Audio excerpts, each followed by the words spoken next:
Radhanpur referral hospital ખાતેથી લોક જાગૃતિ માટે રેલીનું આયોજન કરવામાં આવ્યું। 1 ડિસેમ્બર વિશ્વ એડ્સ દિવસ નિમિત્તે સબ ડિસ્ટ્રિક્ટ હોસ્પિટલ રાધનપુરના ICTC સેન્ટર દ્વારા રેલીનું આયોજન કરેલ છે, જેમાં FSW સ્ટુડન્ટ અને કૃષ્ણા નર્સિંગ કોલેજ રાધનપુરના સ્ટુડન્ટ જોડાઈ રેલી કાઢવામાં આવી અને સવારે 10 વાગે STH રાધનપુરથી નીકળી મેઇન બજારથી ગાંધી ચોકથી રિટર્ન રાધનપુર હોસ્પિટલ ખાતે પહોંચી હતી।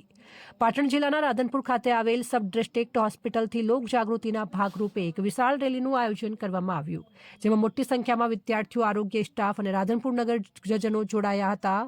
રાધનપુરમાં આવતા ગ્રામ્ય વિસ્તારના લોકોને એક સંદેશો પાઠવવામાં આવ્યો હતો કે 1 ડિસેમ્બર વિશ્વ એડ્સ દિવસ નિમિત્તે સબ ડિસ્ટ્રિક્ટ હોસ્પિટલ રાધનપુરના ICTC સેન્ટર દ્વારા એક રેલીનું આયોજન કરેલ છે, જેમાં FSW સ્ટુડન્ટ અને કૃષ્ણા નર્સિંગ કોલેજ રાધનપુરના સ્ટુડન્ટ જોડાશે અને રેલી નીકાળી મેઇન બજારથી ગાંધી ચોકથી રિટર્ન હોસ્પિટલ ખાતે પહોંચી હતી। રાધનપુર ખાતે બજારની અંદર અને અન્ય વિસ્તારોની અંદર રેલી ફરી લોક જાગૃતિનો સંદેશ પાઠવ્યો હતો।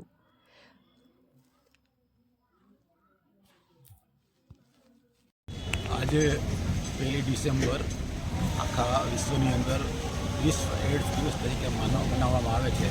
એના ભાગરૂપે રાધનપુર રેફરલ હોસ્પિટલમાંથી અમારા સ્ટુડન્ટ તથા પ્રાઇવેટ નર્સિંગ કોલેજના વિદ્યાર્થીઓ સાથે અમે રેલી કાઢી હતી, જે એડ્સ વિરુદ્ધમાં જાગૃતિ ફેલાવવા માટે આખા રાધનપુરમાં ફરી અને વડ પાછળ ગાંધી ચોક થઈ અને પાછી